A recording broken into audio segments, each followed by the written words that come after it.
الحمد لله وصلى الله تعالى وسلم وبارك على رسول الله محمد وآله المهتدين بهداه من الصحب والأزواج والقرابة والتابعين لهم بإحسان إلى يوم لقاء الله. هەموو لایەک بەخێر بێن، زۆر خۆشحاڵم بە دیدارتان،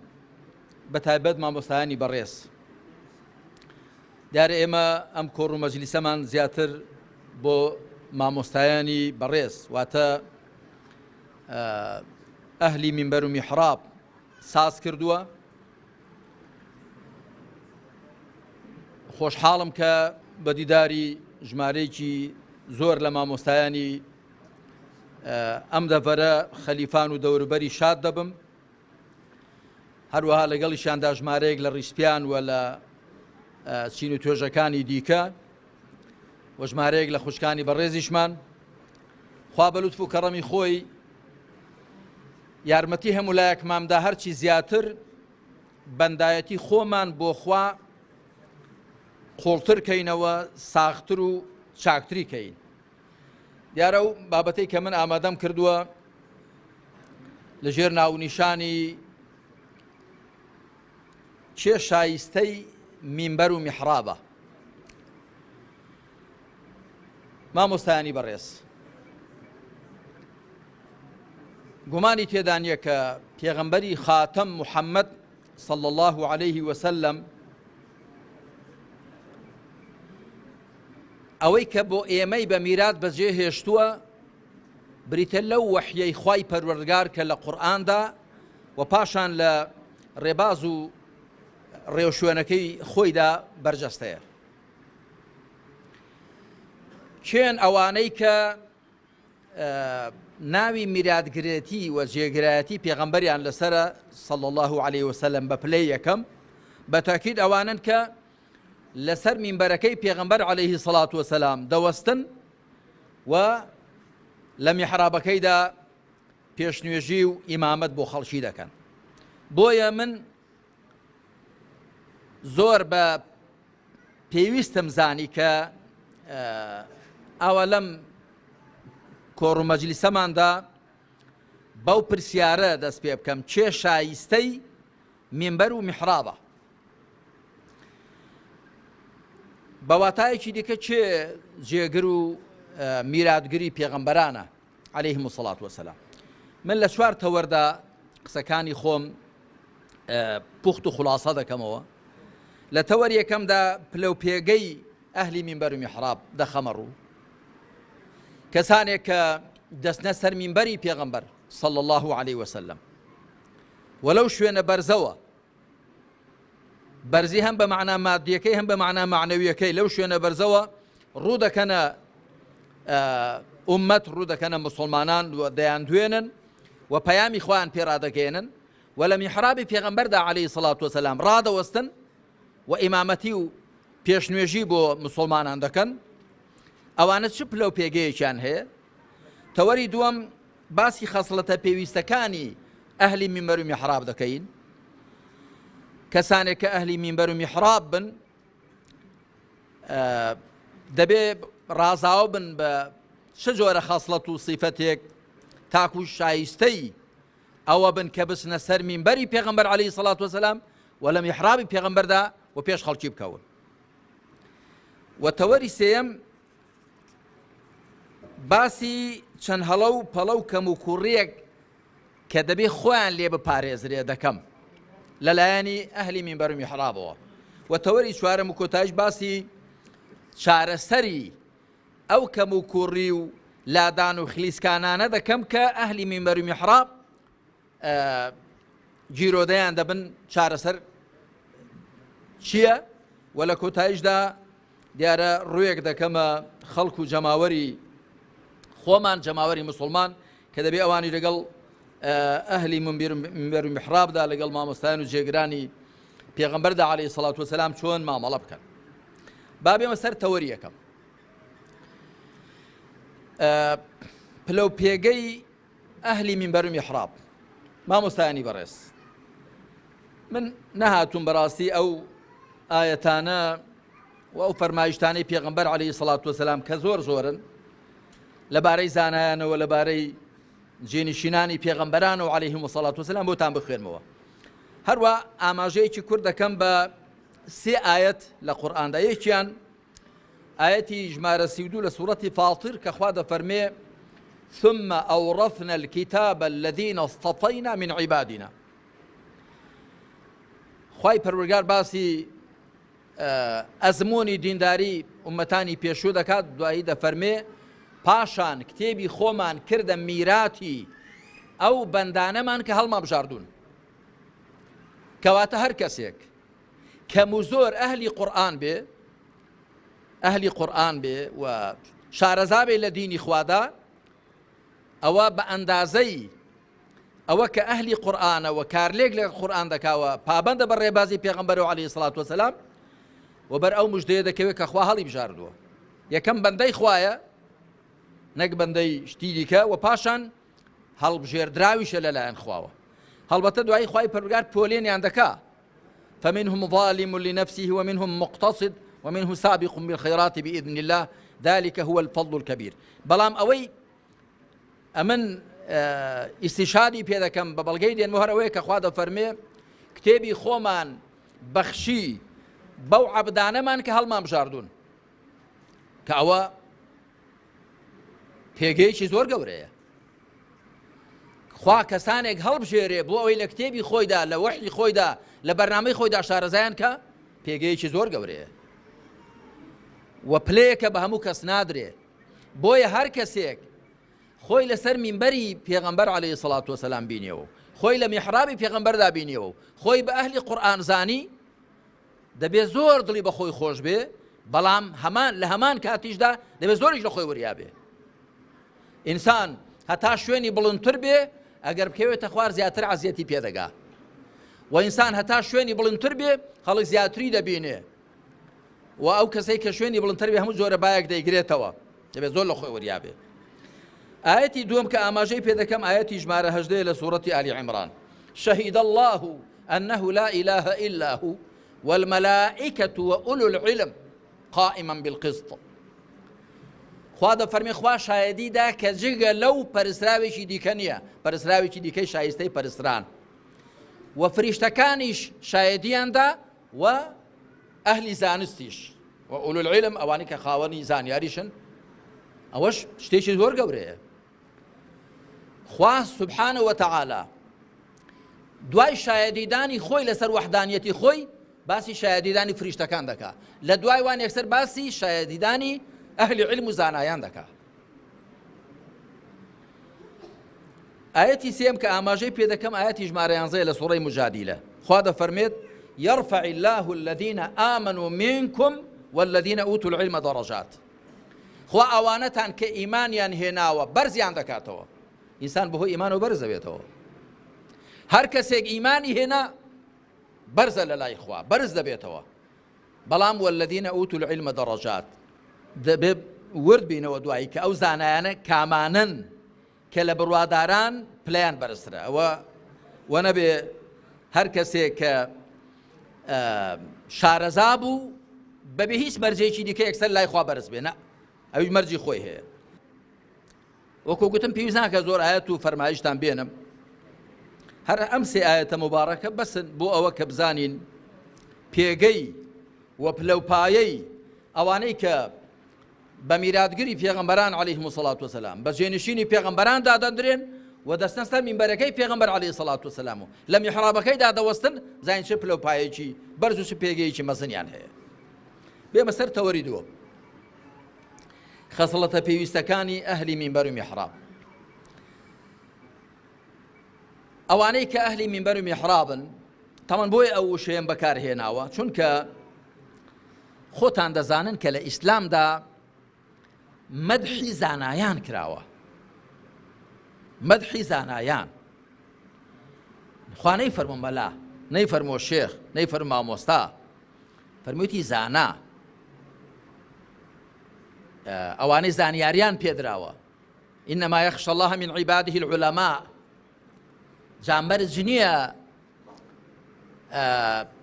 تەنیا ئەوانەی کە لە پۆشاکێکی تایبەتدان یا تەنیا ئەوانەی کە دەچنە سەر مینبەری پێغەمبەر عەلەیهی سەڵات وسەلام یا ئەوانی کە لە میحرابەکەیدا دەوەستن مەرج نییە تەنیا ئەوان زانابن. ئێستا هاوڵانی پێغەمبەر عەلەیهی سەڵات وسەلام خوا لێیان ڕازی بێ خۆ هەموویان ئەهلی مینبەر و میحراب نەبوون. لە دوای پێغەمبەر عەلەیهی سەڵات وسەلام 4 کەس بە پلەی یەکەم ئەهلی مینبەر و میحراب بوون، ئەبوو بەکر و عومەر و عوسمان و عەلی خوا لێیان ڕازی بێ کە حکمڕانی مسلمانان بوون. ئەو کاتە وەکو ئێستا دین و دەوڵەت لێک جیا نەکرابەوە، عیبادەت و سیاسەت بە گژێکدا نەکرابوون. حکمڕانی مسلمانان پێشنوێژی بۆ مسلمانان دەکرد، وتاریشی بۆ دەدان، خەتیبیان بوو، ئیمامیان بوو، سەرۆکیشیان بوو. ئەوەش حاڵەتی ئاسایی مسلمانانە. دەبێ کەسێک سەرۆک و بەرپرسی مسلمانان بێ کە لەسەر میبەرەکەی پێغەمبەر عەلەیهی سەڵات وسەلام لەوێوە ئاراستەیان بکە، ئایەتی خۆیان بۆ بخوێنێتەوە، فەرمایشتی پێغەمبەریان بۆ بخوێنێتەوە عەلەیهی سەڵات وسەلام، و دەبێت لە میحرابەکەی پێغەمبەرجا پێشنوێژیان بۆ بکە. ئەمما بابایەکی نوێژنەکەری چاونەشۆر ئەگەر خەڵک هۆشیار و وریابێ ڕازی نابن پێشیان کەوێ و کاروباری دنیان بۆ هەڵسوڕێنێ. کاروباری دنیای مسلمانان دەبێت بە هەوێنی قورئان و سنەت و بە هەوێنی وحی و شەریعەتی خواوە هەڵسوڕێندرێ، ئەگەنا شەرعیەتی نەڕەوایەتی نییە. بەڵام چ لە وەزعی مسلمانان دەکەی کە بەو شێوەیان لێهاتووە کە دەیبینی. جا زانی خەسڵەتە پێویستەکانی ئەهلی مینبەر و میحراب چین؟ بەر لە هەموو شتێک مامۆستایانی بەڕێز و ئامادەبوانی بەڕێز و خۆشەویست هەروە بە خوشکانیشەوە و هەموو ئەوانەی کە دوایی گویان لە قسەی ئێمە دەبێ و دەمان بینن، بەر لە هەموو شتێک ئەهلی مینبەر و میحراب دەبێ خاوەنی تێڕوانین و بووناسیەیەکی ڕاست و دروست بن. دەبێ پێش هەموو شتێک خۆیان بناسن و خوا بناسن و ئەم وجود و گەردوونە بناسن. پێش ئەوەی بینە سەرباسی ئیمان و عەقیدە، کەسێک بە کەڵکی ئەوە دێت پێشەوایەتی خەڵک بکە، بچێتە سەر مینبەری پێغەمبەر عەلەیهی سەڵات وسەلام لە میحرابەکەیدا بوەستێ کە بووناسیەکی ڕاست و دروستی هەبێ، بزانێت کە ئەم گەردوونە شاری بێخاوەن نییە، بزانێت بۆ خۆی و مرۆڤەکان و دروستکراوەکان بۆ دروستکراون، ئامانج لیان چیە، حکمت لیان چیە، لەکوێوە هاتوون، بۆچی هاتوون، بۆکوێ دەچن، کە کۆی ئەو پرسە گرنگانە فەلسەفە بە درێژایی مێژوو خەریکی وەڵامدانەوەی ئەوانە بووە کە ئینسان بزانێ ئەم وجودە چییە، خاوەنی چێیە، مرۆڤ چییە، بۆ هاتووە، چێ هێناوێتی، لەکوێوە هاتووە، بۆکوێ دەچێت، دەبێت چی بکات، چۆن بکە، کە ئەوە خوا سوبحانەوە وتەعالا لە قورئاندا زۆر بەڕوونی خستووەتە بەردەستی ئێمە. بۆ وێنە لە ئایەتی ژمارە 7 لە سوورەتی هوددا خوا دەفەرمێت: وهو الذي خلق السماوات والأرض في 6 أيام وكان عرشه على الماء ليبلوكم أيكم أحسن عملا ولئن قلت إنكم مبعوثون من بعد الموت ليقولن الذين كفروا إن هذا إلا سحر مبين. دەفەرمێ خوا ئەو زاتەیە کە ئاسمانەکان و زەوی لە 6 ڕۆژان داوەتە بە 6 قۆناغ هێنا و نەدی و ئەو کاتە عەرشی خوا لەسەر ئاو بوو. بۆچی؟ تاکو تاقیتان بکاتەوە کامەتان کردەوەی باشترە، کەواتە ئەم گەردوونە هەمووی بەسەر خواریەوە بۆیە دروست کراوە ئێمەی تێدا تاقی بکرینەوە. ئەمجا دوای ئەوە ئەهلی مینبەر و میحراب دەبێ خاوەنی ئیمانێکی مەحکەم و دامەزراو بن، ئیمان بەخوا سوبحانەوە وتەعالا و بە فریشتەکانی خوا، بە کتێبەکانی خوا، بە پێغەمبەرانی خوا عەلەیهیمو سەڵات وسەلام، بە ڕۆژی دوای و بە نەخشە و ئەندازەگیری خوا بۆ کەون و کائینات. ئەمجا ئەهلی مینبەر و میحراب دەبێ خاوەنی عیبادەتێکی ساغ و بێخەڵتە بن، دوور لە بیدعەت و دوور لە انحراف و غەڵەت و پەڵەت و داهێنان. پاشان دەبێ خاوەنی تەقوا و تەزکیەی نەفس بن، نەفسێکی خاوێن و پاچیان هەبێ. و ئەهلی مینبەر و میحراب دەبێ ڕەوشتێکی بەرز و جوانیان هەبێ، ئاکارێکی پەسەندیان هەبێ و هەڵوێستێکی جوامێرانە و مەردانەیان هەبێ لە هەموو کایەکانی ژیانیاندا. ئەوە یەک. پاشان دوای ئەوە دەبێ ئەهلی منبەر و میحراب زانیاریەکی قوڵ و فراوانیان هەبێ بەدین و شارەزایی و بەرچاوڕوونێکیشان هەبێ بە چاچی بەڵام بەرامبەر بەژین هەم دەبێ لە دیندا زانا بن هەم بەژینیش ئاشنا بن و شارەزا بن ئەگەر تەماشای زانایانی پێشێمان بکەی پێشەوایەکانمان ڕزا و ڕەحمەتی خۆیان لێبێ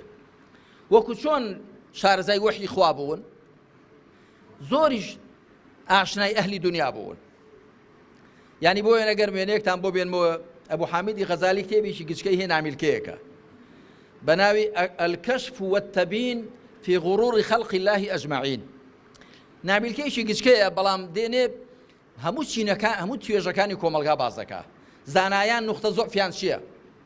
بازرگانەکان ئەمجا دێت پێدا دێ ئەهلی کەسابەت دەوڵەمەندەکان نەدارەکان کرێکارەکان جوتیارەکان هەمووی پێدا دێ بە هەمووان بۆ مانە زۆر شارەزا بووە زانا دەبێت وەکو چۆن لە دیندا شارەزایە بە حەقەت دێ بەژینیش ئاشنا بێ هەندێک لە مامۆستایان کە شارەزای خەڵک نین شارەزای کۆمەلگانین بە ئاسانی فێڵیان لێ دەکرێت لە خشتە دەبرێن کڵاویان لەسەر دەندرێ بۆ مەبەستێکی ناشەرعی پێچەوانی بەرنامەکەی خۆیان بەکاردەهێنرێن هەر بە خۆشیان نازان بەڵام زانا دەبێ بە خەڵک ئاشنا بێ دەبێ خێر و شەڕی کۆمەلگا لێک کاتەوە زانایانی ئێمە پێشەوایانی ئێمە زۆر شارەزای تەوژمە سیاسی و فکرەکانی ڕۆژگاری خۆیان بوون پیاوێکی وەکو ئیبن تەیمیە تەماشا دەکەی پیاوێکی وەکو ئیبن القەیم تەماشا دەکەی عالمەکانی دیکە و ئەشاتیبی تەماشا دەکەی پیاوێکی وەکو شێخ عەبدولقادری گەیلانی تەماشا دەکەی زۆر شارەزای حاڵ و باڵی خەڵک بوون نەک لە بورجێکی عاجی دابن تەنیا لە کتێبی خۆیان شارەزا بن شارەزای واقعی کۆمەلگاش بوون صفەتێکی دی خەسڵەتێکی زۆر پێویست بۆ ئەهلی منبەر و میحراب ئەوەیە کە ناخێکی پاک و ڕەوشتێکی چاچیان هەبێ مامۆستایان هەرچی هەڵە و پەڵەی مرۆڤ هەیە کە تووشی دێ جا چ بەنسبەت ئەهلی منبەر و میحراب چ بەنسبەت خەڵک بەگشتی ئەگەر سیاسەتمەدارە ئەگەر کاسبە ئەگەر بازرگانە ئەگەر گەنجێکە ئەگەر پیرێکە پیاوە ئافرەتە هەرچی غەڵەت و پەڵەتی زاهیری و ڕواڵەتی هەیە ئینسان تووشی دێ ڕەگوڕیشەکەی دەگەڕێتەوە بۆ ناخی بۆیە خوای پەروەردگار لە سوورەتی الأنعامدا دەفەرمێ وذروا ظاهر الإثم وباطنه گوناحی ئاشکرا و گوناحی پەنهانیش واز لێ بێنن هەرچی گوناحی ئاشکرایە هەرچی گوناحی ئەندامەکانە هیچ جەواریحە هەمووی پەیوەندی بە دڵ و دەروونەوە هەیە بۆ وێنە ئینسان کەنجە زەم و غەیبەتی کەسێک دەکا کە لە ڕقەوە لە دڵەوە ڕقی لێ بێ کەنجە ئینسان تەکەبور و فیز و کەشخەی پەیدا دەبێ کە لە دەروونەوە خۆی لە لا گەورە پەسەند بێ کەنجە ئینسان دەکەوێتە ژێر کاریگەری ترس و تەماع کە لە دەروونەوە بێهێز بێ پشتی بەخوا قایم نەبێ دڵی بەخواوە پەیوەست نەبێ کەنجە ئینسان بەهۆی تەماعوە بەرنرانێکەوە یا هەڕە لە شەلێکرانێکەوە کە گوتم بە شۆک دادێ کە لە دەروونەوە بێهێز بێ دڵی بەخواوە پەیوەست نەبێ بۆیە ناخی پاک ئەمجار ڕەوشتی چاک هەتا ئینسان لە دەروونەوە پاک و چاک نەبێ بە تەکید لە دەر و ڕواڵەتی چاک نابێ و ڕازاو نابێ بە ڕەوشت و ئاکار و هەڵوێستە جوامێر و پەسەندەکان صفەتێکی دیکەی زۆر پێویست بۆ ئەهلی منبەر و میحراب بریتێ لە مەبدەئی بوون و خۆراگر بوون مەبدەئی بێ ئەو پرانسیپ و مەبدەئانەی کە لە پەیامی خوا وەریگرتوون لە قورئان و سونەت بە هیچ شتێکیان نەگۆڕێتەوە جا خوای متعال لە دوو شوێنان لە سێ شوێنان لە قورئان دەفەرمێ ولا تشتروا بآيات الله یا بآياتي ثمنا قليلا نرخێکی کەم بە ئاەتەکانی خوا مەکڕن ئایا ئەگەر بە نرخێکی زۆر ئاەتەکانی خوا بفرۆشی و نرخێکی زۆریان پێ بکڕی دەبێت ڕەوا بێ بە تاکید نەخێر بەڵام مەبەست چییە یعنی ئەگەر هەموو دنیا شت دەنێ لە بەرامبەر ئاەتەکانی خوادا ئەتۆ هەر شتێکی کەمت بە ئاەتەکان کڕیوە شتێکی گرانبەهات داوە شتێکی بێقیمەتت کڕیوە ئەگە هەموو دنیاش بێ مەبەست ئەوەیە مەبەزەوە کە گەر نرخێکی زۆر وەربگری لە بەرامبەر ئاەتەکانی خوا قەیدێ نەکا بەڵام ئاگات لێبێ هەرزان فرۆشی نەکەی نه ئەگەر هەموو دنیا شدنی هەر نرخێکی کەمە ئەمجا خۆراگربوون ئەگەر ئینسان مەبدەئی بێ بە تایبەتی ئەهلی علم ئەهلی منبەر و میحراب ئەو مەبدەئانانی خۆیان نین هی حیزبێکی دەستکرد نییە هی حیزبێکی شەیطانی نییە حیزبێکی عەلمانی نییە هی خوایە وەحی خوایە بۆیە تو بۆت نییە سەودا و مامەڵە و بازرگانیان پێوە بکەی ئەسڵەن ئەمن زۆر پێم حەیفە حیزبێک کە بەرنامەکەی غەیری قورئان و سونەتە تەماع لە مەلایەکی بکە زۆر حەیفە مەلایەکە لەسەر منبەری پێغەمبەر دەوەستی عەلەیهی سەڵات وسەلام لە میحرابەکەیدا دەوەستێ حیزبێک کە بڕای بە قورئان و سونەت و بڕای بە منبەر و میحراب و بەو کەسەشنێ کە منبەر و میحرابی داناوە کە پێغەمبەرە تەماعی تێ بکە بیکڕێ زۆر حەیفە زۆر حەیفە هەر ئەسڵەن تەماع تێکرانەکەی حەیفە چه جای کران و فرۆشانەکەی هەرەوە کە تەماع تێ بکەن زۆر حەیفە زۆر عەیبە صفەتی و خەسڵەتی پێنجەم کە پێویستە بۆ ئەهلی منبەر و میحراب ئەوەی کە ئەمیندار بن لەسەر ئیسلام ئەمیندار بن ئەمیندار تەماشا بکەن پێغەمبەران عەلەیهیم السەڵات وەسەلام لە سوورەتی ئەلەعرافدا لە گەلێکی دیکەی قورئاندا چ بە قەومەکانی خۆیان دەڵێن ئینی لەکم ناصح ئەمین دەڵێن ئێمە بۆ ئێوە دڵسۆزێکی ئەمیندارین یعنی دڵسۆزین بە پەرۆشین بە خەمتانەوەین خێر و قازانجی ئێوەمان دەوێ و ئەمینیشین ئەمینی لەسەر ئەم دینە ئەو پەیامەی خوا نایگۆڕین لێ کەم ناکەین لێ زیاد ناکەین وەکو خۆی دەیخەینە ڕوو بەڕاستی ئەمینداربوون لەسەر پەیامی خوا زۆر خەسڵەتێکی گەورە و گرنگە کە پێویستە لە ئەهلی منبەر و میحرابدا هەبێ بێمە سەر تەوەری سێیەم چەند هەڵەوپەڵەیەکی کە پێویستە خۆیان لێ بپارێزرێ چەند هەڵەوپەڵە و کەم و کوڕیە کە پێویستە خۆیان لێ بپارێزرێ لەلایەن ئەهلی منبەر و میحرابەوە جاخۆ من ئێستا بە تایبەت باسی مامۆستایان و زانایان و ئەهلی منبەر و میحراب دەکەم بەڵام هەرچی بۆ زانایان پێویستە بۆ خەڵکیش هەر پێویستە بەڵام بۆ ئەوان پێویسترە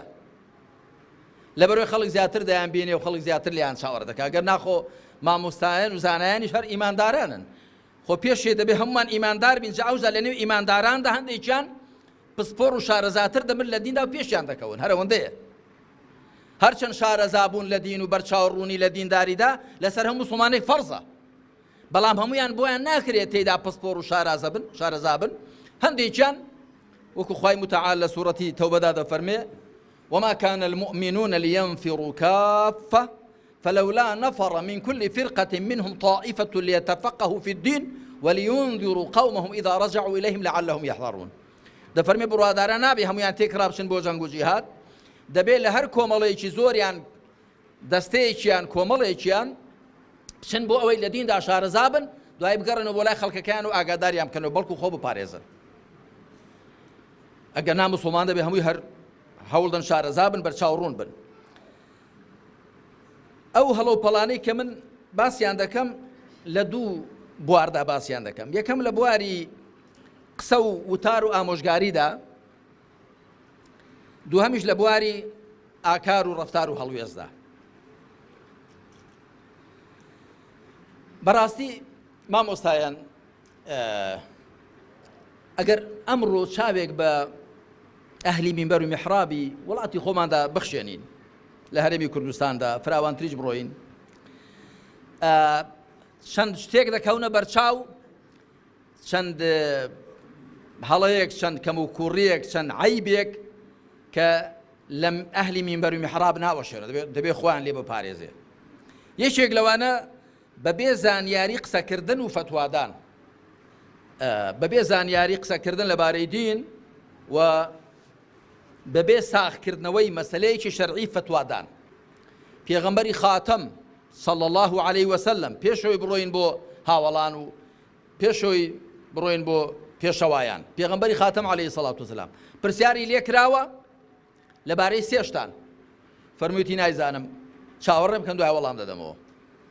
لەبارەی ڕوح پرسیاری لێ کرا لەبارەی ئەصحاب الكهف و لەبارەی ذوڵقەرنەین قوڕەیشەکان وەفدێکیان بەڕەسمی لە مەککەوە چوو بوو بۆ مەدینە دیارە یا هەندێک دەڵێن لە مەدینەوە هاتبوون وەفدێکی جوولەکە دووسێ ڕیوایەت هەیە ئەو سێ پرسیاران لە پێغەمبەر کردن عەلەیهی سەڵات وەسەلام فەرمووی نازانم بەس مۆڵەتم دەن بەیانی وەرنەوە دیارە بەیانیش نەبوو هەتا هەندێک دەڵێن مانگێکی پێچوو یاخود کەمتر یا زیاتر دوای خوا سوبحانە وتەعالا لە سوورەتی کەهفدا وەڵامی دوو پرسیاریانی دایەوە لە سوورەتی ئیسرائیشدا وەڵامی ڕوح ئامۆژگاریشی کرد فەرمی وەلا تەقولەنە لشەیئین ئینی فاعل ذلك غدا إلا أن يشاء الله واذكر ربك إذا نسيت وقل عسى أن يهديني ربي لأقرب من هذا رشدا فەرمووی جارێکی دیکە بە هیچ کارێک مەڵێ بەیانی دەیکەم مەگەر بڵێ ئەگەر خوا بیەوێ و یادی خوا بکە هەر کاتێک لە بیرت چۆوە و ئومێد وایە کە خوا باشترت ڕێنمایی بکە لەمە دووە وریاتر بی لە خۆڕا بەڵێن نەدەی بڵێ بەیانی یا دوو بەیانی یەکی دیکە لە هەڵەکان کە لە هەندێک لە ئەهلی مینبەر و میحراب خۆ دیارە مەبەستم لە هەمووان هەر نییە ئەوەیە کە دەبێ خۆ بپارێزری لەوەی بە پێی ئارەزووی خەڵک قسە بکرێت بە پێی هەوای خەڵک بە پێی پێخۆشبوون و پێهاتنی خەڵک نابێ قسە بکرێت خەڵک چۆنی پێخۆشە هەرچی حرامە بۆی حەڵالکێ خەڵک هەمووی نا خەڵکێکە بە دوای ئارەزوو دەکەوێت خەڵکی موسڵمان وان نییە مامۆستا ئەهلی مینبەر ئەهلی میحراب دەبێ وریابێ بە دوای ئارەزووی خەڵک نەکەوێ بە دوای هودای خوا بکەوێ نەک بە دوای هەوای خەڵک خوای پروردگار دەفەرمێت چی ولو اتبع الحق أهواءهم لفسدت السماوات والأرض ومن فيهن ئەگەر حەق بە دوای ئارەزووی خەڵک کەوێ ئاسمان و زەوی ئەوەی تێیاندا هەمووی تێک دەچێت هەموو بەسەرێکدا تێک دەچێت یەک دەڵێ خوا باران ببارێ یەک دەڵێ نەبارێ یەک دەڵێ سەرما بێ یەک دەڵێ گەرما بێ یەک دەڵێ وا بێ یەک دەڵێ وا بێت بەڵام خوا ئەم گەردونەی داناوە بە سیستەمێکی دادگەرانە عیلمیانە بەڕێوە دەچێنەک بە دوای ئارەزووی خەڵک بکەوێت مامۆستایان ئەهلی مینبەر و میحراب نابێ بە پێی پێخۆشبوون و ئارەزووی خەڵکو یا بە پێی هەوای مەجلیس زانە مەجلیسەکە چۆنی پێچاکەوا بڵێ جا لێرە شتێک بڵێ و لەولا شتێکی دیکە بڵێ ئەمڕۆ شتێک بڵێ سبەینێ شتێکی کە بڵێ سەی دژ و پێچەوانە و پێکەوە ناکۆک شتێکی دی ئەوەیە کە ئەهلی مینبەر و میحراب دەبێ خۆ بپارێزن لە شوێنکەوتنی ئارەزووی حوکمڕانان ئەو حوکمڕانانەی کە چاویان لەوەیە هەموو شتێکیان بۆ ڕەوا بێ چاویان لەوەیە کە ئەوان چۆنیان پێخۆشە دنیاوا بێ کە بەداخەوە تەوانە من هەرچی کە دەیڵێم لەو نوعانە من هەمووی هەیە بەڵام من وەکو دڵسۆزێک بۆ هەموو لایەک وەکو دڵسۆزێک وەکو پەرۆشیەک بۆ هەموو لایەک ئەمڕۆ دنیا سپەینی قیامەتە کەسێک کە بە ناوی دینەوە قسە دەکا زۆر خەتەرە دەبێ زۆر وریابێ ابن القەیمی جەوزی کتێبێکی هەیە 4 بەرگە بەناوی ئیعلام الموقعین عن رب العالمین ئاگادارکردنەوەی ئەوانەی ئیمزا دەکەن بە ناوی پەروەردگاری جیهانەکانەوە عالیم کە فتوا دەدا بە ناوی خۆی ئیمزا دەکا دەبێت زۆر وریابێ دوایی چەند کەس بەو فتوایی تۆ ئەگەر غەڵەت بێکار بکەن گوناحی هەمان دێتە ئەستۆ پێغەمبەر دەفەرمی عەلەیهی سەڵات وەسەلام قازیەکان 3 قازین ئەوانی دادوەری دەکەن دویان لە جەهەنەمێ دانیشیان لە بەهەشتەیە قازیەک کە نازانێ و بە نەزانی حکم دەدا ئەهلی ئاگرە قازیەک کە حەقێ دەزانێ و پێچەوانەی حەق حکم دەدا ئەهلی ئاگرە قازیەک کە حەقێ دەزانێ و بە حەقیش حکم دەدا ئەوە ئەهلی نەجات و ئەهلی بەهەشتە مفتیش هەروایە قسەکردنی بە ناوی دینی خۆی تاالە هەروایە پاشان شتێکی دی کە بۆ ئەهلی مینبەر و میحراب پێویستە خۆی لێ بپارێزن ئەوەیە کە کاتێک باسی دین دەکەن بگەڕێنەوە بۆ قورئان و سونەت نەک ملی حکایەتان بگرن جا ئەو حکایەتانی کە لە مێژوودا بوون زۆری ئەفسانە و خوڕافاتە یان ئەو حکایەتانی کە لە ژیانی ڕۆژانەماندا هەن بەڵێ دەگونجی ئینسان شتێک بجێڕێتەوە لە مێژوودا لە ئێستادا بۆ پەندێ وەرگرتن بەڵام وتار هەمووی ببێتە حکایەت دوای کابرا تەماشا دەکا ساڵێک وتارت بۆ هەمووی حکایەتە دوو ئاەتی بۆ تەفسیر کە 3 فەرمایشتی پێغەمبەر عەلەیهی سەڵات وەسەلام 4 بنەمای شەرعی بەرچاوی ڕوونکۆ بزانێ دین چییە شتێکی دی کە دەبێ خۆی لێ بپارێزرێ ئەوەیە کە هەندێک لە ئەهلی مینبەر و میحراب لەسەر مینبەری پێغەمبەر عەلەیهی سەڵات وسەلام زۆر هاوار دەکەن، زۆر دەنگ بەرز دەکەنەوە، هەیانە زۆر سوێندان دەخوا بێئاگا لەوەی کە زۆر سوێند خواردن زۆر خراپە. خوای پەروەردگار لە سوورەتی قەلەمدا دەفەرمێ ولا تطع كل حلاف مهين. ئەی پێغەمبەر عەلەیهی سەڵات وسەلام فەرمانبەری کەسێک مەکە کە زۆر سوێندان دەخوا سووکە. کەسێک زۆر سوێند دەخوا متمانەی بە قسەی خۆی نەبێ. ئەو سوێندە چییە؟ جارێک سوێند خۆ دووجار سوێند خۆ، بەڵام ئەمجا هەیە کە سوێندیش دەخوا لەسەر شتێک سوێند دەخوا کە خۆشی ساغی نەکردوێتەوە. شتێکی دیکە دەبێت خۆی لێ بپارێزرێ لە بواری وتاردان و ئامۆژگاریکردن ئەوەیە بەڕەهایی قسەکردن. کەسێک ناشەرعیشی دەکەوێتە بەرچاو، دەبێت بڵێ ئەو ناشەرعیە کە لە فڵان کەسەیان لە فڵان شوێنە ڕوویداوە، ئەمانەک بێنێ ئەو خەڵکی هەموو تێوەردا، یا بڵێ هەر کەسێ وای کرد ئەوە هەمووی حکمەکەی وە. یعنی دەبێت خۆی ئینسان خۆی لە ئیطلاقات بپارێزێ. شتێکی دیکە لە بواری وتاردان و ئامۆژگاریدا ئەهلی مینبەر و میحراب دەبێت خۆی لێ بپارێزن، ئەوەی لیان تێک نەچێ کە ئەوان ئەو پەڕەکەی ترسێنەر و وریاکەرەوەن، بەڵام وەکیلی خوانین. خوا سبحانه وتعالى بپێغەمبەری خاتم دەفەرمێ قل إنما أنا منذر وما من إله إلا الله الواحد القهار رب السماوات والأرض وما بينهما العزيز الغفار. دەفەرمێ تۆ پیان بفەرمە من تەنیا ترسێنەر و وریاکەرەوەم، وەکیلی خوانیم، بەهەشت و جەهەنەم بەدەست من نییە. هەندێک لە مامەسایان وا قسە دەکەن وەکو بڵێ لە لای خوا ڕاهاتوونەوە و بەهەشت ئایدی وانە چیان پێخۆش بێ دەیخەنە نێو چێش لی تووڕە من دەیخەنە جەهەنەمێ. نە، ئینسان دەبێ وریا بێ. ئەبوو جەعفەری تەحاوی لە مەتنی عەقیدەی تەحاویدا دەڵێ بەنسبەت ئومەتی پێغەمبەرەوە عەلەیهی سەڵات وسەلام ولا ننزل أحدا منهم جنة ولا نارا. هیچ کامیان لە بەهەشت و جەهەنەمان دانابەزێنین. خۆ من نەقڵیاتی بەهەشت و جەهەنەمان دانناوە. دەبێ ئینسان وریا بێ. دوایی خەڵک بەڕاستی پێویستە وەکو سروشتی ئیسلام چۆنە ئاوا بدوێندرێ، نەک وەکو ئەوەی خۆمان پێمان خۆشە یا ڕقمان لە کەسێک هەڵساوە. پێغەمبەر عەلەیهی سەڵات وسەلام معاذی کوڕی جەبەل و یەکی دیکە لە هاوڵانی ناردن بۆ یەمەن، سێ ئامۆژگاری کردن. فەرمووی یەسیرا ولا تعسیرا، بەشیرا ولا تونەفیرا، تەتاوعا ولا تەختەلیفا، وەکو لە صەحیح بوخاری مسلم داهاتوو. فەرمووی دین بۆ خەڵک ئاسان بکەن و لیان وە زەحمەت مەخەن، خەڵک دڵخۆشکەن و مەیان سڵەمێننەوە، مەیان ترسێنن، و لە نێو خۆشتاندا تەبابن و پێکەوە ناکۆک مەبن. پێکەوە ناکۆک و دەمەقاڵیتان نەبێ، ناکۆچیتان نەبێ. ئەگەر ئەهلی مینبەر و میحراب پێکەوە ناکۆک بن دەمەقاڵیان هەبێ، خەڵکی چۆن یەک ڕیز دەکەن و چۆن یەک ڕەنگ دەکەن و خەڵک گوێ لە کامیان بگرێت. ئەوە لە بواری قسە و وتار و ئامۆژگاریدا دەبێت خۆ لەو شتانە بپارێزرێ. لە بواری ئاکار و ڕەفتاردا، لە بواری هەڵوێست و هەڵس و کەوت و ئاکار و ڕەفتاردا دەبێت لەو بارەشدا خۆ لە حەوت شتان بپارێزرێ. یەکەم بێهێزی لە بەرامبەر ترس و تەماعدا. ئەهلی مینبەر و میحراب نابێ بێهێز بن لە بەرامبەر ترسدا بە پخێکی لەم شتێک پەشیمان بێ و لە بەرامبەر تەماعدا. هەمیشە ئەوانەی کە دژی پێغەمبەران بوون عەلەیهیمو سەڵات وسەلام، ناحەزی پەیامی خوا بوون، پەنایان بردووەتە بەر هێڵە بێهێزەکانی ئینسان، نقاتی زوعفی ئینسان، ترساندنی یاخود تەماع وەبەرنانی یاخود چاواشەکردنی. ئەو سێ کوچکەیە ئەگەر تەماشا بکەین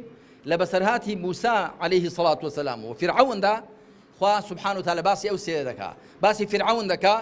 ڕەمزی ئیستیبداد و خۆسەپاندن و ترساندنی خەڵک. باسی قارون دەکا، ڕەمزی ئیستیغلالی اقتصادی و ئەمجا بە پارە کردن و فرۆشتنکردن بە خەڵک. و باسی هامان دەکا، ڕەمزی چاواشەکاری. هەر حکمێکی غاشیم، هەر حکمێکی خۆسەپێن کە خۆ بەسەر خەڵکدا فەرز دەکا پەنا دەباتە بەر ئەو سێشتە: ترساندنی خەڵک بەدەسەڵات و تەماع وەبەرنانیان بە لانی ئابووری و چاواشەکردنیان بە لانی عەلامی ڕاگەیاندن. مامۆستایان ئەهلی مینبەر و میحراب دەبێت بەهێز بن لە بەرامبەر ترسدا، لە بەرامبەر تەماعدا. بەخوا نەترسنەوەی عمری کەسی درێژ کردووە، نە ئازادی عمری کەسی کورت کردووە. ئینسان هەر کەسە لە کاتی خۆیدا و لە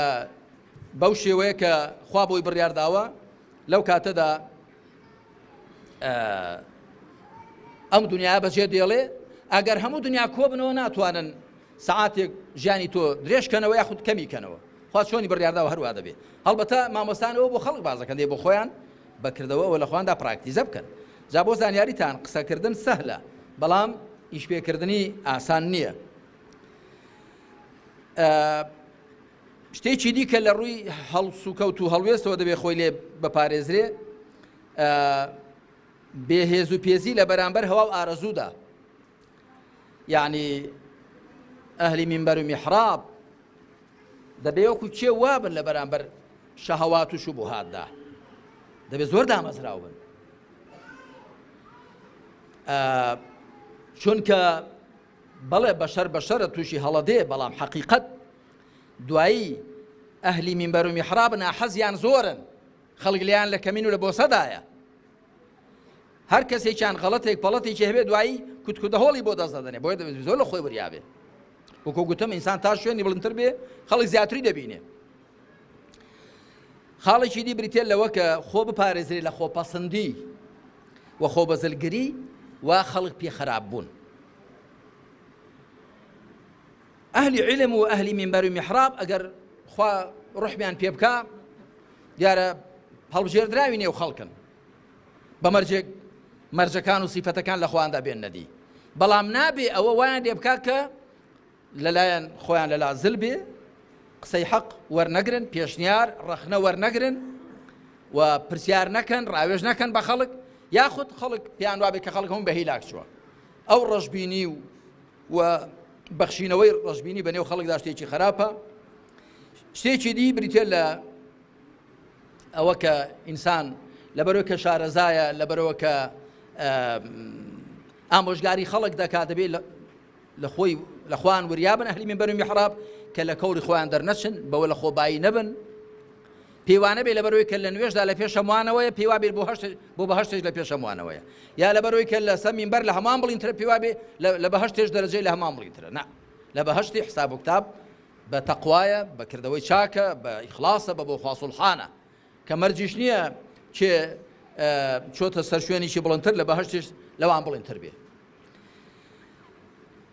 حقیقت مامۆستایان تەواضوع و خۆ بەکەمگری هەموو کەس جوان دەکا خۆ پەسەندی و خۆ بەزلگری و بغڕابوون هەر لە دەسەڵاتدارێکەوە هەتاکو شوانێک ئینسانی پێناشیرن دەبێت بە تایبەتی ئەهلی عیلم و ئەهلی مینبەر و میحراب خەڵک وایان لێ چاوەڕوان دەکەن خاکی بن متەواضع بن نەرمونیان بن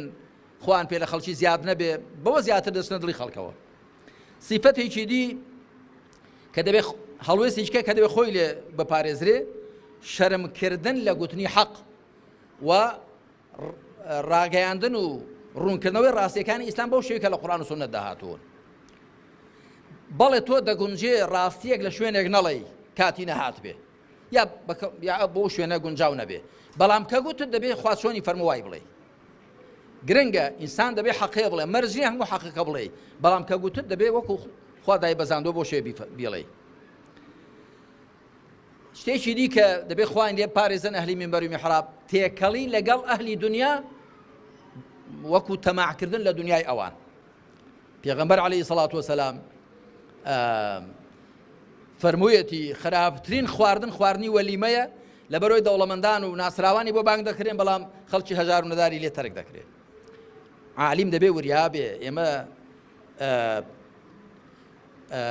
دەبێت دڵمان بە ئەهلی ئیمان و ئەهلی مزگەوتەکەی خۆمان و ئەوانەی کە لە پشتمان و نوێژ دەکەن و لەگەڵماندان بەڕێی خوادا دڵمان بەوانە خۆش بێ با گیرفانیشیان خاڵی بێ بەڵام ئەوی کە با گیرفانیشی پڕ بێ بەڵام ئەگە دڵەکەی خاڵی بێ هیچ نییە ئەلبەتە گە دەوڵەمەندی بێ ساڵحیش بێ زۆر باشە بەڵام ئەهلی مینبەر و میحراب دەبێت لەوە شەوەریا بن و حەوتەم کە دەبێت خوان لێ پارێزن ئەوەی کە دەبێ وریا بن لە شوێن کەوتنی حیزبە ئەلمانیەکان ئەو حیزبانەی کە غەیری قورئان و سونەت بەرنامەیانە نابێ شوێن وان بکەون باشە تۆ لەگەڵ لایەنێکی ئیسلامی دانی مەبەقەی ناکە لە ماڵ خۆت بە باشە بەڵام نابێ ببێ پاشکوی حیزبێک کە بڕای بە بەرنامەکەی تۆ نییە وەکو من زۆر جار گوتومە هەندێک حیزبی ئەلمانی مامۆستا دێنێ دەیباتە سەرەوەی مەجلیسێ بڵێ کاچی خۆ لەبەر چ ڕێز لە من دەگیر لەبەر شەخصی خۆمە نەخێر لەبەرەوەی کە تۆ مامۆستای باشە جا من مامۆستام بەهۆی ئەو قورئان و سونەت تۆ مامۆستام ئەمن ئەو قورئان و سونەتە خزمەت دەکەم بۆیە خەڵک پێش خۆیان خستوم ئەگە تۆ لەبەر قورئان و سونەت ڕێز لە من دەگری دەڕێز لە قورئان و سونەتەکە بگرە ڕێز لە من مەگرە کەڵاوم لەسەر بنیەی قورئانەکەشم وێڵ بکەی ئەگەر ڕاست دەکەی بۆیە ڕێزم لێ دەگری لەبەر دینە و لەبەر ئیسلامەتی و لەبەر ئەو عیلمە شەرعیە دەباشە ڕێز لە عیلمە شەرعەکە بگرە ئەوجا ڕێزە من بگرە ئەمن خۆم خزمەتکاری قورئان و سونەتەم دەی مامۆستا ئاوا بڵێ نەک دوو مەرحەبای بکەن و سەلامێکی گەرمی لێ بکەن کوڕە بڵێ قێناکە چ دەکەن بکەن مادام ڕێزیان لە من گرتووە مەرحەبای منیان کردووە ئەی لەگەڵ دینەکەتدا هەڵوێستیان چۆنە ئەی تۆ خۆت دەبێ خۆت بە خزمەتکاری دینەکەت بزانی بێمە سەر تەوەری چوارەم و کۆتایی ئەمن بەڕاستی وەکو لە سەرەتای قسەکانی شەو گوتم دڵسۆزم بە حسابی خۆم دڵسۆزم بۆ هەموو لایەک بە تایبەت بۆ مامۆستایان کە لە وڵاتی ئێمەدا و لە هەموو وڵاتانی ئیسلامیدا ئەگەر دینداری مابێ خۆ ئەهلی عیلم هێشتویانەتەوە خۆ چێ هێشتوێتەوە چێ مسڵمانانی بەردەوام لەگەڵیاندا بووە لەگەڵ مسڵماناندا بوون ڕێنمایان کردوون پێشنوێژیان بۆ کردوون ئامۆژگاریان کردوون حەڵاڵ و حەرامیان بۆ باس کردوون چاکە و خراپەیان بۆ لێکجیاکە ئەهلی عیلم بوون بۆیە بەڕاستی من ئەگەر جارێک خەم لە خەڵکێکی دیکە بخۆم دەبێت دەجار خەم لە زانایان بخۆم بە ئەرکی خۆمی دەزارم هەموو تا ڕەنگە مامۆسایان بزانن کە من کتێبێکم هەیە بە ناوی زانانی ئیسلام چیان و چۆنن ئەو کتێبە تا ئێستا بە کوردی 3 جار چاپ بڵاو کراوەتەوە 400 لاپەڕێ بە تەفسیل باسی ئەوم کردووە زانایانی ئیسلام دەبێت چێ بن و چۆن بن و باسی ژان و هەڵوێستی 21 لە زانایانم کردووە پێشەوایانی خۆمان هەر لە حەسەنی بەسری و پێداوەرە هەتا گەیشتومە سەر زانانی دوایی تا کۆتایی بە سەید قوتب هێنا و ڕەحمەتی خوا لە هەموویان بێت ئێمە زانایان و ئەهلی منبەری میحرابمان دەبێ وەکو چاوی خۆمان بیان پارێزین ئاگامان لێیان بێ ئەوانەیان کە ڕاز دەکەن لەگەڵ دینی خوادا ئەوانەیان کە ساخن دڵسۆزن بۆ خوا بە پەرۆشن بۆ خەڵکی خوا دەبێ ئاگامان لێیان بێ هەڵەو کەم و کوڕیان ئەگە هەبوو بۆیان ڕاستکەینەوە دڵسۆزانە بۆ خێرێک ئەگەر هەبێ بە ئەهلی عیلمەوەیە ئەی خۆ ئەهلی جەهل چی پێ دەکرێت بەڵام مامۆستایانی ئەهلی منبەری میحرابیش دەبێت بزانن کە ئێستا جگە لە ئەوانیش خەڵکی دیکەش هەیە پەیدا بۆ لە دیندا شارەزایە لە ڕاستیدا دین کە هێڵدراوەتەوە لە نێو مسڵماناندا چ میلەتی کورد چ تورک عەرەب فارس هەموویان ئەهلی عیلم هێشتوانەتەوە جاوە ئەهلی عیلمە جاری وا هەیە هەر لە بەرجی مامۆستایەتی مەلایەتیدا بوون جاری وا لە بەرجی مەشیخەت و تەسەووفدا بوون جاری وا لە بەرگێکی دیکەدا بوون من ئێستا باسی ئەوە دەکەم کە چۆن دەبێت چارەسەری ئەو کەم و کوڕیانە بکرێت بەر لە هەموو شتێک مامۆستایان من پێم وایە سەرچاوەی چارەسەرکردنی عیبەکانی خۆمان کەم و کوڕیەکانمان خاڵە بێهێزەکانمان کە دوژمنان و ناحەزان لە خاڵە بێهێزەکان و زەفەرمان پێ دەبن ئەهلی دنیا بە حکومڕانان و بە خەڵکی دیکەوە زەفەر بە چێ دەبن زەفەر بە کەسێک دەبن لە بەرامبەر تەماعدا لە بەرامبەر ترسدا لە بەرامبەر شەهەوات و شوبهاتدا بێهێزە بەڵام ئەگەر مەحکەم بێ تەماعی تێ ناکەن هەر لە ڕێوە تەماعی تێ ناکەن جا یەکەمین هەنگاوی چارەسەر یەکەمین خاڵی چارەسەر بریتێ لە زیاتر و چاکتر خواناسین و ئیمانی خۆ زیاتر دامەزراندن و عیبادەتی خۆ زیاتر ساخکردنەوە تەقوای خۆ باشترکردن و نەفسی خۆ زیاتر تەزکیەکردن ئەمە پێ وایە ئەوە هەنگاوی یەکەمە ئەوە یەک دوو دەبێت زۆر کار بکەین لەسەر ناخی خۆمان ئەمن بە ئەزمموی شخصی خۆم بۆم دەرکەوتووە کە بەڕاستی پسپۆڕانی بواری تەزکیەی نەفس کە بە ئەهلی تەسەوف ناسراون بە ئەهلی عیرفان ناسراون بە ئەهلی تەزکیە ناسراون ئەوانە مامۆستا و شارەزان لەو بوارەدا ئەوەی ئەبوو حامیدی غەزالی لە کتێبی ئیحیا علوم الدین لە ڕبعی المهلیکات والمنجیاتدا دەربارەی عیبەکانی نەفس باسی دەکا و چۆنێتی چارەسەرکردنی ئەو عیبانی نەفس کەم زانای دیکە هەن ئاوا فکران بەوە بشتێ ئەبوو حامیدی غەزالی زۆر کاری لەسەر خۆی کردووە بۆیە من وەکو برایەکی دڵسۆزی خۆتان دەڵێم بە زۆر بەهرەوەر بگرین لە کەلەپور و توراثی ئەهلی تەزکیە ئەهلی تەسەوف وەکو چۆن بۆ حکمە فیقیەکان دەگەڕێن و لای فوقها و شەرعزانان وەکو چۆن بۆ زانینی معنای قورئان دەگەڕن بۆ لای مفەسیرین بۆ حکمی فرمودەیەک لە ڕووی سەنەدەوە یا لە ڕووی معناوە دەگەڕن بۆ لای ئەهلی دیڕایە و ڕیوایە و لای ئەهلی حەدیث دەبێ لە ڕووی تەزکیەشەوە بگەڕێنەوە بۆ لای پسپۆڕانی ئەو بوارە ومە لێتان ناشارمەوە ئەو ڕەوتەی کە لە سەرەتاوە بە ناوی ڕەوتی وەهابی هەبووە دوایی مەسەلە ناوی جۆراوجۆری لێنراوە کە حەساسیەت و هەسیارێکی زۆری پەیدا کردو بەرامبەر بە ئەهلی تەسەووف و تەزکیە بەگشتی ئەوە زەربەی زۆر داوە کەسێک دەبینی کتێبێکی بچووک دەخوێن لە عەقیدەدا جا پێی وایە لەو گەیشتۆتە ئەو سەری بەس تەماشا دەکەی ئایا معناکانی ئیمان بەخوا لە تۆدا هەیە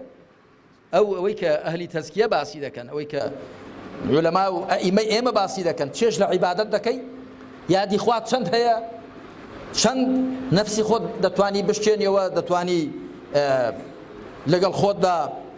بەو شێ مامەڵە بکەی کە نە خاتری خۆت بگری نە زوڵم لە خۆ بکەین نە زوڵم بۆ خۆت بکەی ئەمە دەبێ وریابین کە بە ئیطلاق قسەکردن وەڵا کاکە ئەهلی تەزکیە ئەهلی تەسەووف هەمووی شتێکیان نا ئەبوو حامید غەزالی إحیاء علوم الدینی داناوە خەڵکێکی زۆر لێی بەهرەمەند بۆ وێنە ابن القیم جوزی مەدارج السالکین شرح منازل السائرین کە هیچ شەیخ الهەڕەویە سێ بەرگە هەمووی باسی ئەوەیە هەروەها قوشەیری هەروەها زانانی دیکە عەبدولقادری گەیلانی ڕەحمەتی خوای لێبێ الفتح الربانی والفیض الرحمانی زانانی دیکە دەبێ ئیستیفادە لەو کە لە پور و تراثە و لەو ئەزمون و بەرهەمەی ئەوانە بکەین بۆ ئەوەی کە هەوڵ دەین ناخی خۆمان چاکتر و پاکتر بکەین و پاشان هەنگاوێکی دی بریتێ لەوەی کە عیب و کەم و کوڕەکانی خۆمان ببینین جا ئینسان جارێ بۆ خۆی عیبی خۆی نابینێ دەبێ برایەکی دڵسۆزت هەبێ یاخود مامۆستایەک و ئوستادێکت هەبێ جا بچی بۆ لای هەر چ عیبێک لە مندا دەبینی پێت بڵێ المؤمن مرآة المؤمن إذا رأى فيه عيبا أصلحه وده بهول دين هرچی زیاتر کارلێکی باشتر بکەین لەگەڵ قورئاندا ئەمە مامۆستایان ئەهلی قورئانن چەند قورئان دەخوێنین ڕۆژانە وردێکی قورئانمان هەیە ڕۆژی جوزئێک کەمتر زیاتر و پاشان ئەو قورئانەی کە دەخوێنین چەند بیری لێ دەکەینەوە چەند لێی تێدەگەین بە ئەندازەی ئەوە کە لە قورئان تێدەگەی ئەمجا پێی کار تێکراو دەبی و لە نور و فیوضاتی ئەو قورئانە بەهرەمەند دەبی هەروەها کارلێککردنی زیاتر لەگەڵ ڕێوشوێنی پێغەمبەردا عەلەیهی سەڵات وەسەلام لەگەڵ سونەتەکانی لەگەڵ ڕەوشتەکانی لەگەڵ ئاکارەکانی لەگەڵ هەڵوێستەکانیدا و پێنجەمین خاڵ ئەوەیە کە ئێمە بە پێی سروشتی بەرز و پاچی ئیسلام باسی ئیسلام بکەین نەک بە پێی میزاج و تەبعی خۆمان من زۆر سەرنج دەدەم خوای پەروەردگار قورئان پێناسا دەکات دەفەرمێ ئین هو ئیلا ذیکر للعالەمین لە چەند شوێنێک وا دەفەرمێ باسی پێغەمبەر دەکات عەلەیهی سەڵات وەسەلام ما ئەرسەلناکە ئیلا ڕەحمەتە للعالەمین کافەتە للناسی بەشیرە وەنەذیرە باشە پێغەمبەری ئێمە عەلەیهی سەڵات وەسەلام ڕەحمەتی خوایە بۆ هەموو جیهانیان قورئانی ئێمە بیرخەرەوەیە و شەرەف و ڕێز و حورمەتە بۆ هەموو جیهانیان ئێمەش دەبێ هەوڵ دەین لە قەدەرەوە پێغەمبەرە بین عەلەیهی سەڵات وەسەلام و لە قەدەرەوە قورئانە بین ئێمەش دەبێ بیر لە هەموو خەڵکی بکەینەوە و بشزانین کە ئەو قورئانە بۆ هەموو خەڵک نێردراوە ئەو پێغەمبەرە عەلەیهی سەڵات وەسەلام ڕەحمەتە بۆ هەموویان دەبێ ئێمەش هەوڵ دەین کە بەرجەستەکەری ئەو ڕەحمەت و ئەو بیرخستنەوەی بین کە لە قورئاندا هەیە بۆ هەموو جیهانیان و ئەو ڕەحمەتە بین کە لە پێغەمبەری خوادا هەبوو عەلەیهی سەڵات وەسەلام بۆ هەموو جیهانیان دیارە لە قەدەر خۆمان زۆر گرنگە کە ئێمە وەکو گوتم بە پێی ئەو سروشت و شێوەیە کە ئیسلام دەڵێ کە لە قورئان و سونەتدا بەرجەستەیە باسی ئیسلام بکەین نەک ئەوەی کە خۆمان پێمان خۆشە تێدا گوڵژێر بکەین یان لەگەڵ میزاجماندا دەگونجێ ئەمجا با قسەیەکیش بکەم لەگەڵ خەڵک و جەماوەر بەگشتی ئامادەبوانیش و خەڵک و جەماوەریش یەکومان ئیمام و ئومەت هەمیشە پێکەوەن وەکو چۆن سەر و قالب پێکەوەن ئێستا سەر بەبێ جەستە بەبێ ئەندامەکان خۆ هیچی لەدەست نایە ئیمامێک کە لەو میحرابە دەوەستێ پێشنوێژی دەکا وەگەر مەمومەکان لە پشتیەوە نەوەستن هەر بە خۆش ئیمامەتەکەی بۆ ناکرێ ئیمام کەسێکە کە خەڵکی بەدواوە بێ بۆیە بەڕاستی مامۆستایان ئەوانە کە ئەهلی مینبەر و میحرابن جارە یەکەم دەبێت زۆر ئاگایان لە مەمومەکانیان بێ ئەوانەی کە لە پشتیان دەوەستن بەوانەوە بوونە ئیمام ئەگەر ناتۆگەر خەڵکە لە دوانە بێ ئیمامی چی ئەو خەڵکەش دەبێت زۆر وریابێ بە ئیمامەوە ئەوانیش ئومەتن ئەگەر ناتۆ ئیمامێک نەبێت تۆ چی لە تۆ مەڕی بێشوان و پرژ و بڵاوی بەڕەڵدای وەکو تەسبیحی پچڕا وای هەر نەکەی دەشتە شوێنێکی کەنجێ ئەحزابی عەلمانی حیزبە سیکۆلاریستەکان ئەو حیزبانەی کە بەرنامەیان غەیری قورئان و سونەتەکەی زەفەریان بە خەڵکی ئەمە برد دوای ئەو کە ئەو خەڵکە پڕژا دوای ئەو خەڵکە مامۆستایان یان مامۆستایان ئەهلیەتی ئەویان نەبوو ئیمامیان بن و خەڵکەکە بگرنەوە یاخود خەڵکەکە وازی لە ئیمامەکان هێنا ئەمجا بەدەم گورجی ئەحزابی غەیرە ئیسلامیەوە چوون مەبەستم ئەو حیزبانەی کە بەرنامەیان غەیری قورئان و سونەتە بەڵکو پێچەوانەی قورئان و سونەتیشە بۆیە خەڵک و جەماوەریش دەبێ بزانێ ئیمامەکەی چێیە پێشەوایەکەی چێیە دەبێ ئاگای لێ بێ بەرگری لێ بکە بیپارێزێ و مامۆستاش دەبێ بزانێ بەو خەڵکەوەشتە ئەوی جازە ئاوڕیان لێداتەوە ئاگای لێیان بێ سەرپەرشتیان بکە نێڵێ گورێک بیان بە خوا بەلوتف و کەڕەمی خۆی یارمەتی هەموو لایەکمامدا کە هەرچی زیاتر دڵسۆز بین بۆ خەڵک و هەرچی زیاتر بەخەمەوە بین بۆ خەڵک و جەماوەر و هەرچی زیاتر خەمخۆر بین ئەوەش بەوە دەبێت کە هەرچی زیاتر ئیماندار بین و بۆ خوا سوڵحاو بین و پەیوەندیمان تونند و تۆڵ بێ لەگەڵ خوادا و لەگەڵ پێغەمبەری خوادا صلی الله عليه وسلم بەتەئکید هەتا بەندەی چاکتر بین بۆ خوا و شوێن کەوتووی چاکتر بین بۆ پێغەمبەری خوا عليه الصلاة والسلام دڵسۆزتریش دەبین بۆ خەڵکی خوا لەو کەسانەمان بجێڕێ وصلى الله على محمد وعلى آله وصحبه أجمعين والحمد لله رب العالمين.